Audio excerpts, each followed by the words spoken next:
Joy of love, go men the Yves, may God bless you. Agus Fáiltear Overstock, you're welcome in to Radio Maria Ireland. And our Chatechesis today, Father Eamonn is always with you here at the microphone. And as always, lovely to have your company each and every day. And wave and shout out to everybody on our Facebook and YouTube channels. Do please like, share, follow and subscribe, all those good things, and leave any comments as well. And always, as you know, feel free to interact with the programs here with your own thoughts and insights and questions perhaps too. We do love to hear from you. And I'm sure by now you have all the numbers off by heart if you're a regular listener, but any new listeners, 089 467 2000 is the text and WhatsApp number, plus 353 from the north or elsewhere, 89 467 2000. So feel free to engage and be very much part of the show today. So I'm hoping to have Michael Kinsella to join us.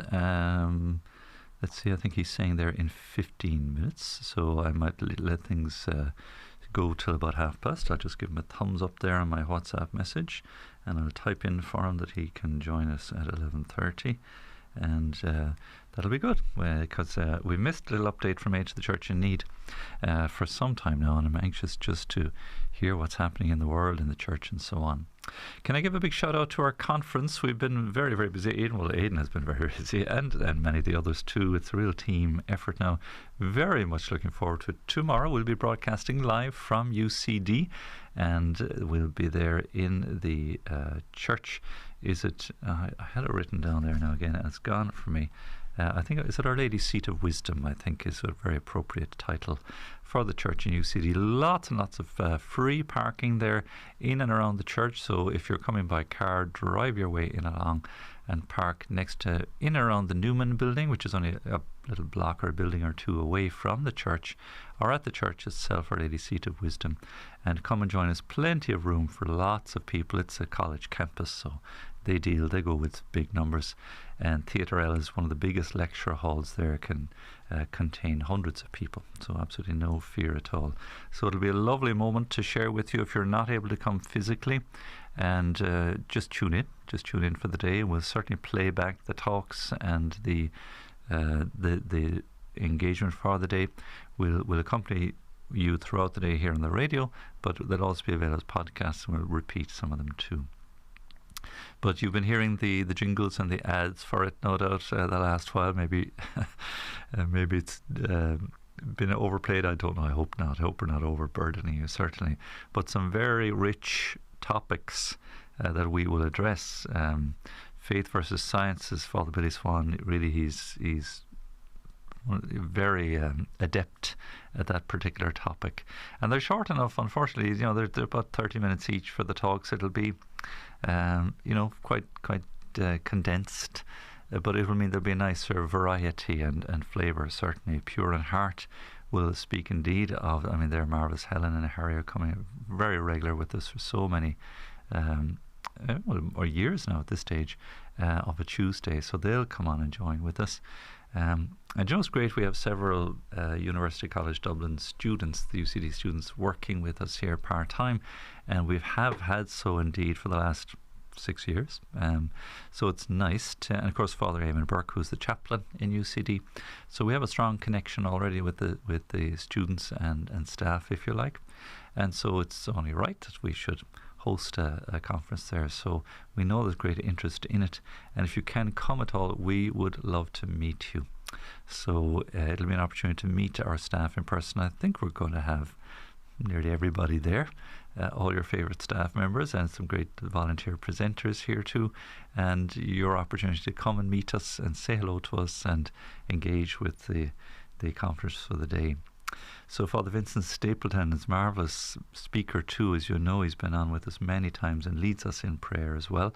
His topic is flying with two wings, so I suspect it may well be a faith and reason type approach to things, because Dr. Gavin Kerr will be on a little bit later, again very popular and very, again, well used to lecturing to university students, as he lectures in philosophy in the National University of Ireland, Maynooth. If God exists, prove it. Again, a specialist topic of his too. Should be absolutely fabulous. Liz and Steffi will come on with an impromptu join the team, a little word of encouragement at just before lunchtime. And we will have Ceolagus Crack with Thomas at 1 o'clock tomorrow as usual too. Roisin will join me for prayer. It does mean we will forego our lunchtime rosary for tomorrow, but we'll catch up certainly in the evening time. We're just dedicating the whole day to our conference. So after lunch, we'll be back at 2 o'clock, please God, and that's with Dr. Kerr and Fiona Jardine, who's featured with us and has worked with us, of course, for a year there back along, will speak with us too. And Fiona, great teacher and catechist and theologian, I suppose, in her own right, has certainly done her studies, and great accomplished choir director, and music is one of her subjects too. Seeking Sainthood is what Fiona will speak to us about. And then the last two speakers, I'll have my own little opportunity, and Hellfire and Brimstone is the topic that is given to me, and I'm hoping to lean into it a little bit. It's one of those areas where somebody said to me, well, I hope you deliver. So I'm planning to deliver a little. Again, in a half an hour, it's a limited enough window, but it's a very serious topic. The question of sin and hell and eternal damnation is a serious topic. So we'll weave in and out of it a little bit and offer you some thoughts maybe, and hopefully something that will rattle a little bit, I hope, in the right way, of course, in the right way, because scaring people is one thing, but a right ordered fear of God is a very much more fruitful way of approaching such a topic. And I'm glad that immediately after me it goes kind of from down to up.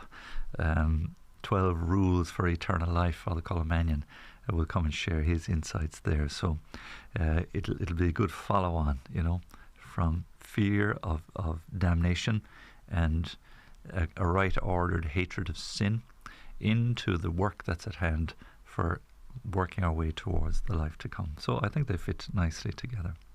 So Aidan has done terrific work, I must say, in the background, and they've done a lot of preparation into it. So very much looking forward to it and sharing with you for the day. So do please tune in here. Do please come if you can and help and support us. It's just a €20 donation is suggested. And again, as you know, we need the funds to help keep us going. So we're hoping indeed that many will come, and we're looking forward to meeting and greeting so many as well. So it's a first for us. So naturally, we're a little bit excited about the prospect, and we are hoping indeed this will become one of many such conferences, and not just in Dublin, of course. We'd love to see it spread all over the place. With that in mind, please God, we're going to Belfast next Wednesday. It's a preliminary, well, it's not even preliminary, it's probably not the right word. It's one, I hope, in many visits yet to come. But please God, we're obtaining an office or a room in St. Mary's Church there in Belfast, in the city, and we will get Radio Maria set up with a Northern Ireland address. And we've had quite a few friends already, and we have many good dear friends in and around Belfast, in Antrim and in Newry and across towards Downpatrick. So all within range of Belfast, who are great friends of the radio, great supporters of our work. So we'll go and visit first of all and reconnoitre and just establish things as to what we may or may not do according to the permission we receive. And our plan and our hope is certainly to make it a Belfast office for Radio Maria, to have plenty of literature and materials available, to have it either staffed or with volunteers, or both certainly. And our hope and ambition, it's a little bit further down the road, but in time, to have a mixing desk there and to invite friends of Radio Maria and new participants in the life and work of our radio to come to the microphone. And wouldn't it be lovely to be able to say those words? We hand you over now to our Belfast studio. I'm just looking forward to saying that someday. It's still early days. It's going to take some time, but it's certainly a lovely step forward for you and with you. And I'm very pleased indeed that we're anxious to spread our wings a little bit more and to support so many good and faithful friends in the north of Ireland, and to establish Radio Maria as a voice of hope, a gentle voice of prayer and support. And I'm very much looking forward to hearing more from all our dear friends in the north as well, having many more Northern Ireland, lovely Northern Ireland accents joining us here on the radio. And what for me is so appealing is, again, a sharing and fellowship with the church throughout the whole of our island and our country. That, as you know, the ecclesiastical geography of our country is Ireland as an entire nation, is the Catholic Church in Ireland. The see is Armagh, of course, and Archbishop Eamonn Martin is the primate of all Ireland. So our church is based in St. Patrick, of course, Downpatrick, so much associated with St. Patrick, and the See of Armagh likewise. And so helping us all to understand together, you know, that we are as a church indeed and a nation united, very much united. And that's in faith. So we're, again, you know, here on Radio Maria, we don't enter in on political debate. We pray so much, and they need them badly, all our dear politicians, and they have such a huge task at hand to minister to their people as they are called to. They're voted in by us. They have our mandate, so we support them and pray for them in the good that they seek to do. And my hope indeed is that Radio Maria, as representing the faith of our people throughout the country, will unite together indeed in, again, to the good of our nation and our land, and, you know, uniting us in solidarity with one another. So Radio Maria is a beautiful instrument with such great potential in that way, and I'm sure there are many, many lovely people we've yet to meet and hear on Radio Maria in the north. Many wonderful initiatives and activities. As we already know, we've had some lovely interviews from all of the dioceses up there with many, many wonderful people. I'm just so looking forward to hearing much, much more. So that's a lovely little breakthrough as well. So just to share that lovely news with you. Now I'm hoping to get Michael Kinsella on Skype for you shortly. He said he'd be ready to chat with me. So I'm a little bereft here. I know there's a bit of a high-powered meeting going on at the moment, just finalising things for tomorrow. So I'm left a little abandoned here for the minute. So I'm hoping somebody isn't too far away will come to my rescue to enable me to get in touch with Michael Kinsella to chat with you and share with you again some of the needs, the great needs of the church as she is so persecuted, and so many indeed are challenged to live their faith. You know, we had the reading from St. Paul this morning, the second out of the Corinthians. Man, what a list of suffering that man endured. And it's a big long list of, you know, how many times was he scourged, the 39 lashes, shipwrecked, mugged on the way, because his journey is obviously on foot to so many places, mugged and abused, imprisoned, sleepless nights, you know, starving, days without food, and there's a long, long list of, man, the poor guy, baiting around the place. He got an awful time of it. And rather than, he's accounting for himself, I suppose, and rather than sort of boasting or elevating himself, he's looking to boast only in Christ. Is his boast, you know. And he says, imitate me as I imitate Christ, you know. So St. Paul, what an incredible apostle, what a wonderful you know, witness to Christ, and a witness for us to the power of Christ's grace and his glory in the face of terrible, terrible persecution. Man, if ever there was a man who was put to it and persecuted so badly for the faith, most extraordinary. So now I'm anxious to get Michael Kinsella on air, and I don't have much help here. I know, again, they're super busy around the building. So if you forgive me, you'll give me like 10 seconds, it'll be less, I hope, to get from this microphone to another microphone. I'll disappear off camera. This is kind of irregular sort of a situation, and I'll come back on the other microphone in about 5 or 10 seconds. So there'll be a small little gap. But if you're watching on camera, just stay here, because we'll get the connection working, and I'll come back and I'll be with you for the camera as well. Excuse me. So it's just one of those odd situations where everybody's engrossed, and we should have thought of this, of course, beforehand. So bear with me. I'll run in next door. There'll be a 5 or 10 second little gap here, and I'll be back on the other microphone with you, and I'll be back to the camera shortly as well. We'll get Michael to come and join us. So you'll hear me now going in next door. I'll be with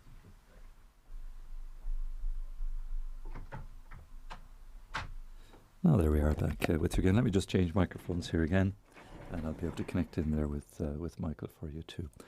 So St. Paul, what an incredible figure, what an incredible witness to us in the faith, most extraordinary witness and apostle in so many ways. So we really have to hand it to St. Paul for his zeal and his extraordinary apostolicity. And again, he's given us this testimony. So much of his biographical story is given to us in sacred scripture, that we can see that it's God's grace at work. God's grace entirely.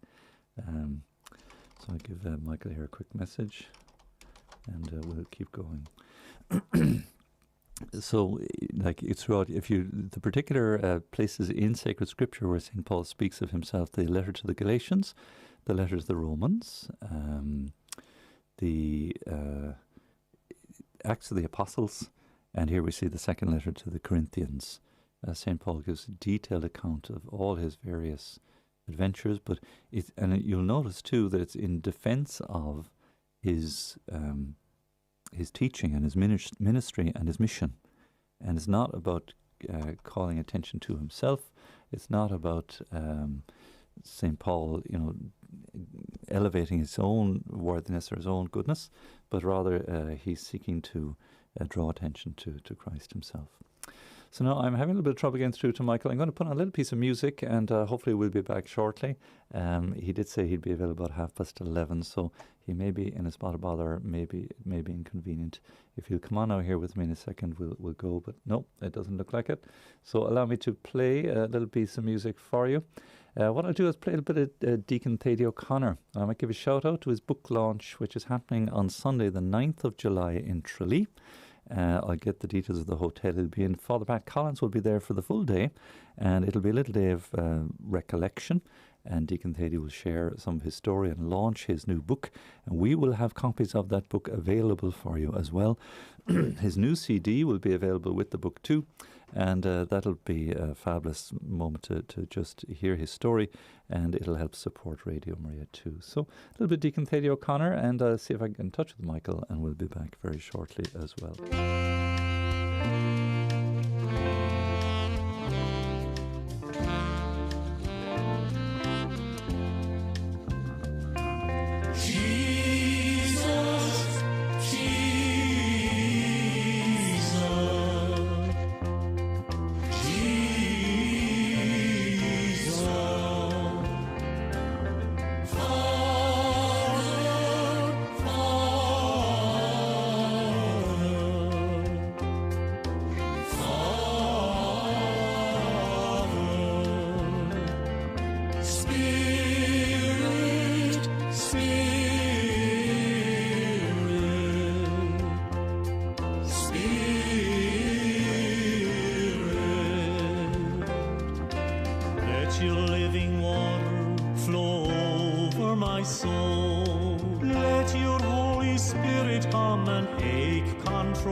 Come now, Holy Spirit, and take control. Hold me in your loving arms and make me whole. Wipe away all doubt and fear and take my pride. Draw me to your love and keep me by your side. Jesus, Jesus, Jesus. Say to the Father,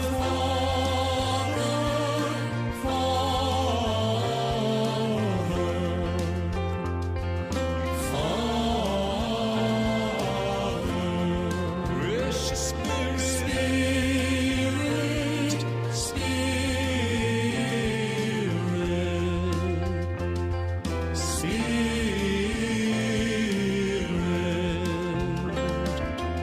give your life to Jesus, let him fill your soul.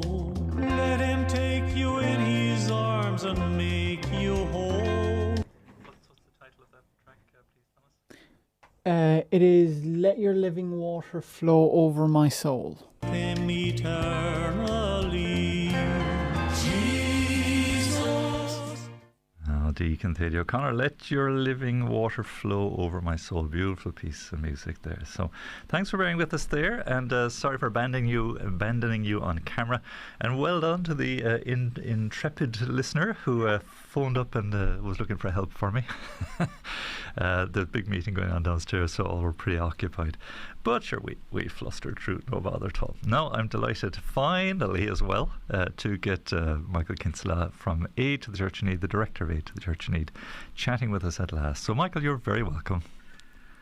Well, Father, as ever, thank you so much for your very kindly and generous welcome. No Good to be bother. back with you. Good, well done. We've missed each other for a good while. You've been mad busy. I've been away on pilgrimage and it's back and forth and back and forth. But listen, I'd love to keep this little slot open always, because I know there's such great needs in the church, and do update us. I know that there's very pressing. It's good that we're aware of how badly our brothers and sisters in the faith are being persecuted.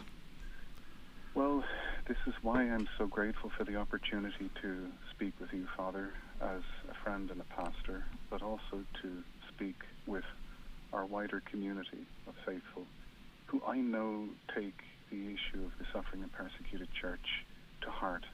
I know it's in their prayers, I know it's expressed through their alms, and I know especially that there is a feeling out there sometimes that maybe even in Ireland in little ways that we're suffering in our own ways alongside them. We see rather draconian aspects of certain, shall we say, provisions coming down the line. I know we can't get too political, that suppress the ability of people to go out and proclaim the gospel, the truth of the gospel. But in the wider world and the sufferings that our persecuted brothers and sisters are going through, it really is something that is, until you see it, the reports, sometimes as important as they are, sometimes can't do it justice. You sometimes have to meet these people to hear them. And very much my hope is that in the coming weeks, Father, without an imposition like a good self, I would love to bring in a couple of witnesses from the suffering and persecuted church to speak to you. Oh, wow. And for your listeners. Do certainly bring them into the studio here. We'd be delighted. Yes. I would be honoured, and I know they have shared their testimony across Ireland over a couple of years, those from China, from Nigeria in particular, but all over the world. There was Sister Annie Demergen, who was from Syria, and she gave her testimony of living under ISIS, having family members who were kidnapped by them. And sometimes when things fall out of the news cycle, we think, oh, they're gone away, the problem is resolved. But people may not know this, but ISIS is still out there, and its successor chapters in the Al Nusra Front is still around, causing chaos as well, and kidnapping Christians and murdering them. So it's so important that we have this opportunity, even at a weekly level, to give them a voice, as it were. However poorly I may pass on their needs and their prayer requests. So yes, it would be wonderful to bring in a couple of witnesses. I'm thinking in particular of Father Peter Johnson from Nigeria, who's undertaking his studies in Ireland, and he has seen up close and personal the devastation caused by anti-Christian sentiment in Nigeria. And in a funny way, Father, if I may say, because these people, the likes of Sister Annie from Syria and Father Peter from Nigeria, etc., because they're so sensitized to the beginnings, the nascent stages of persecution, they can see trouble in the offing when they go to Western Europe as well, be it Germany or Italy or Britain or Ireland. And that's why their voice is all the more important to listen to, because it would be so easy as a country, under the guise of purported tolerance and equality, to get to a situation where the expression of religious freedom and the expression of a religious conscience is something that isn't just frowned upon or castigated, which it already is in Irish society, something that's outright punished, which is a prospect that every priest at the pulpit will have to face in the near future. So, yes, just by way of a thank you, Father.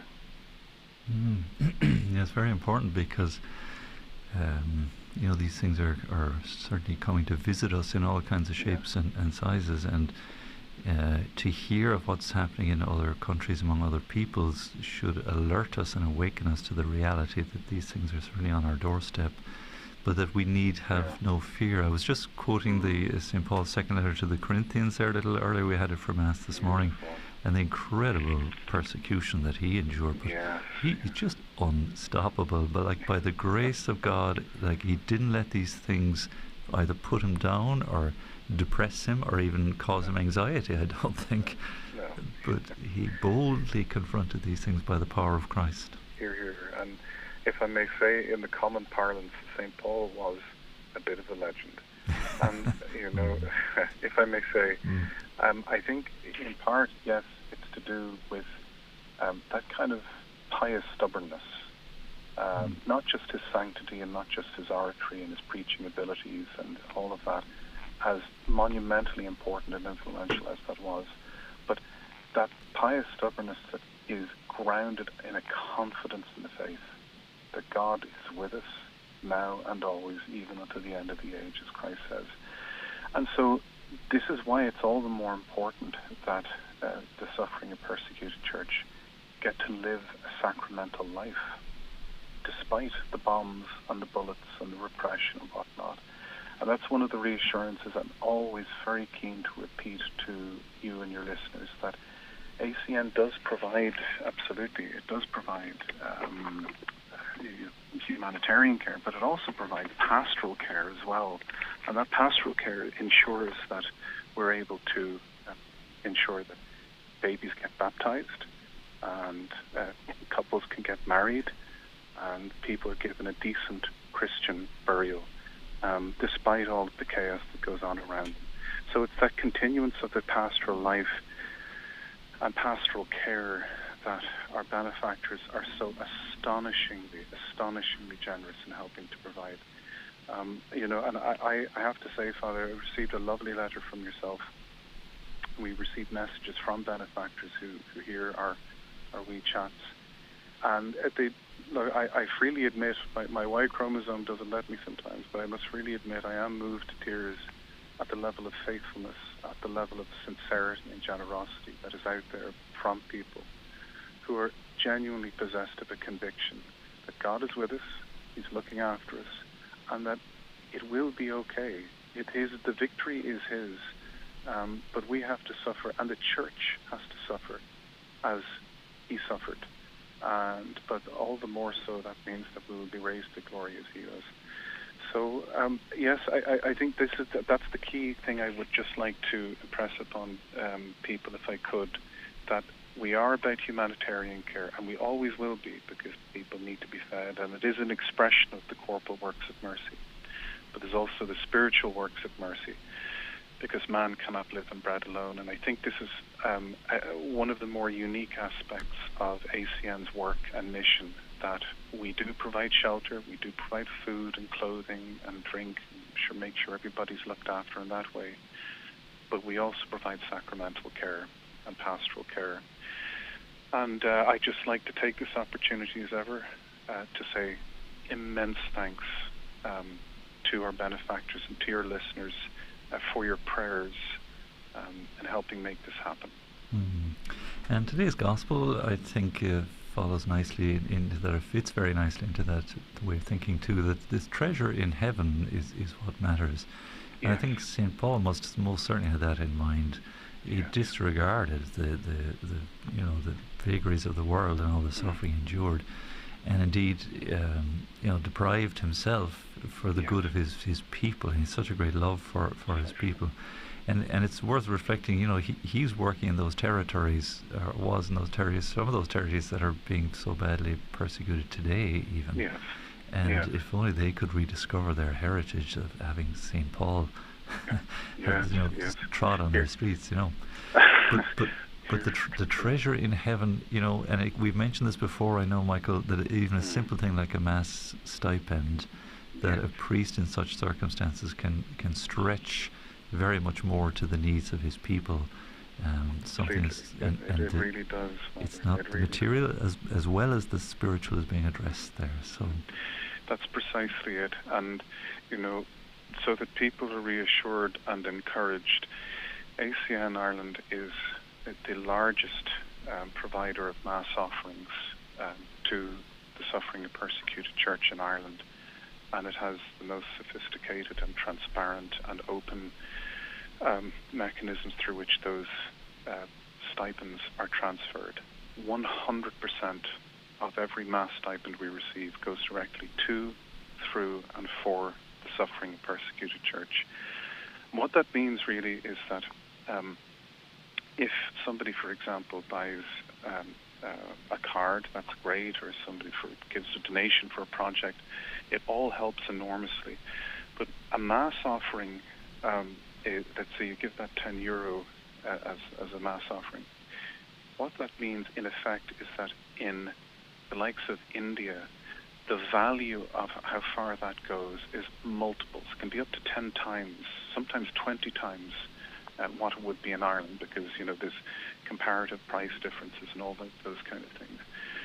So a mass offering really does go a long way. I know of one priest in Venezuela who, for example, was provided with €1,000 in mass offerings for his community of 3 or 4 priests. But he was able to support 4 families living on that compound who were otherwise in complete poverty.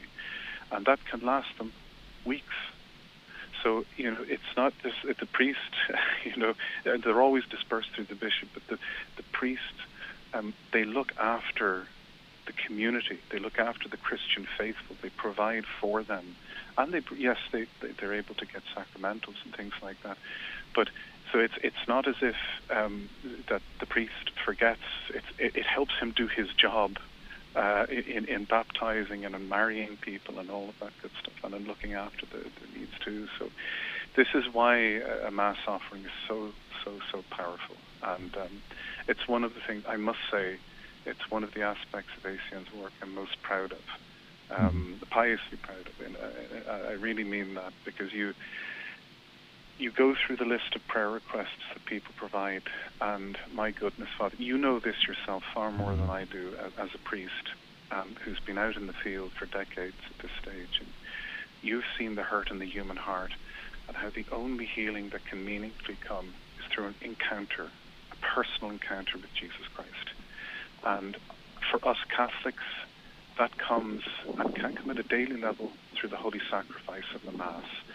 So it is so important that opportunity is provided in and where we can, no matter how difficult, no matter how perilous the environment, the circumstances, that people can still get to Mass and still live a sacramental life. Amen to that. And again, a great realization for those indeed who generously give in that way, that that offering is being multiplied both spiritually and materially, and I'm sure for the recipients then, manna from heaven, really. Where else would they receive such support? And here in Ireland, we really are the people of faith. It's always struck me, every parish I've been in, just tremendous people of faith, and the tradition and practice we have of having masses offered for all kinds of intentions, the holy souls too, but that we can channel that in such a resourceful and such a beautiful way. And I just like the idea that it's, a small offering relatively, and again, like the loaves and the fish, the Lord is able to multiply that gift. 100%.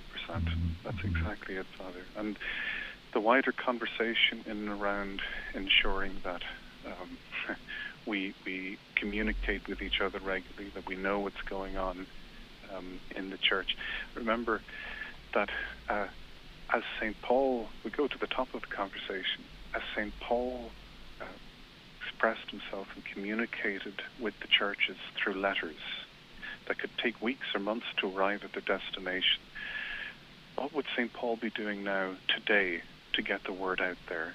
He'd be speaking through Radio Maria.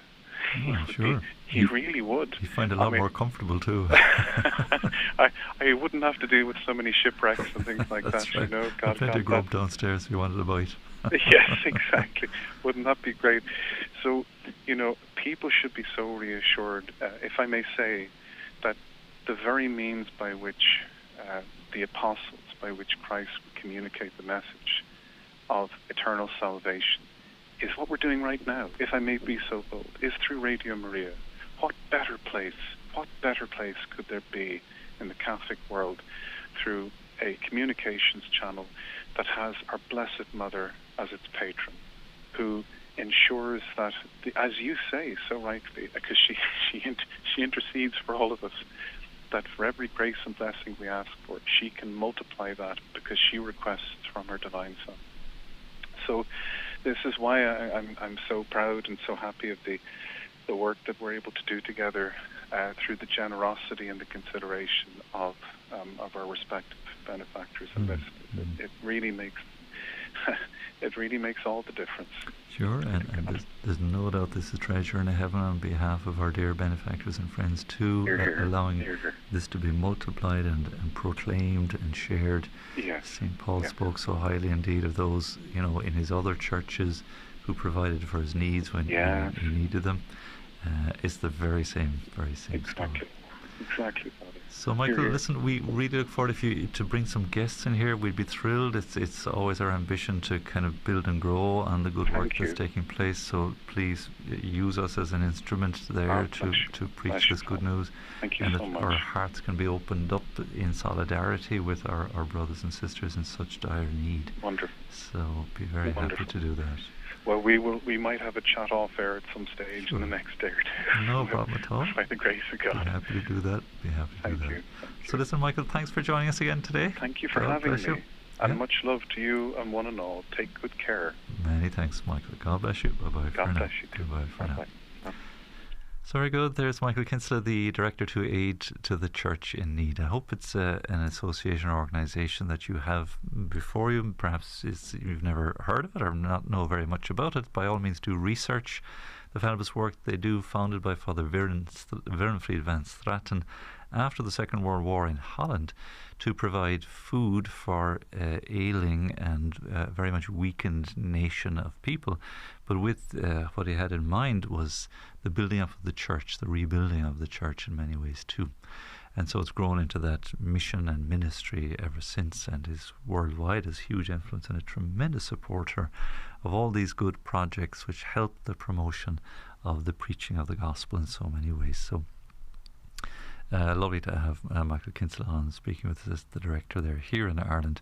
And a big thank you indeed to our dear listeners and friends who have written in and supported and used us then to pass on assistance to Aid to the Church in Need as well. So a very worthy charity to keep on your list of good causes, if you like, to have them high up there on your list, to help support them too. They do such marvellous work.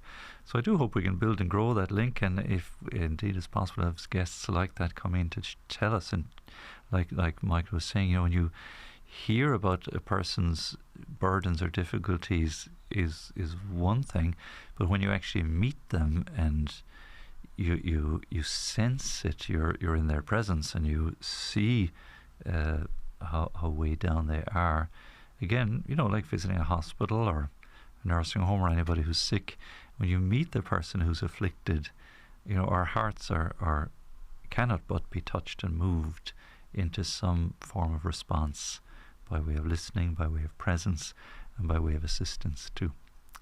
So that's good. I hope that certainly will come to pass in the near future, and I'd love to see that dimension of our ministry with you and for you and on your behalf continue to grow. So very good. Thanks for being with us today. Tomorrow there won't be there won't be a Chatechesis, of course, tomorrow morning. Roisin will be with us at the conference too, and she'll join me for midday prayer and the Angelus tomorrow from UCD, the Newman Building, Theatre L for love. So if you want to join us there at the conference, we'll have Holy Mass, of course, at 10 from UCD as well. Our Lady Seat of Wisdom, the church there. Come and pray with us. Come and be with us especially. We'd love to meet you. There'll be a grand swathe of staff and volunteers there that you might like to meet, and some wonderful speakers and very intriguing and interesting topics to be addressed. So from 10 in the morning, Holy Mass, through to 5 o'clock in the evening. Steffi will be our lively and capable MC for the day, providing continuity and introductions too. And there'll be opportunity for Q&A, questions and answers, as part of that conference as well. And that we will look to you as dear listeners too. If it is you're not able to attend in person, feel very much free. It'll all be on the radio, so do the very same. Just send in your messages to us, and not sure if we'll be able to have somebody here to answer the phones in the building, but if you can text us or WhatsApp us, we will have the studio phone and access to the online element of our ministry, email too, that you can connect in and be part of the conversation and part of the conference as if you were even there yourself. So we'll be broadcasting it on Facebook and YouTube. So if you want to watch it like you're watching here on Chatechesis, you can watch the conference in the same way. Apologies if you were watching and there's this big gap of nothing and an empty studio here. And again, thanks to the intrepid listener who phoned up to get me a bit of help at the mixing desk just to carry us over. But thank you for your understanding. It's the nature of things. You know you're on a real radio station here when these things happen. But I know there was a great industry going on downstairs preparing for tomorrow as well as part of it. So no worries. All part of life's wonderful events and challenges and so forth. So God bless you all. Thanks indeed to Nuria. Thanks to Thomas at the mixing desk, and indeed everyone else who's helping in and around the building today. Thank you for your kind company. Please stay with us. It's now 12 o'clock and we'll pause for our Angelus and midday prayer.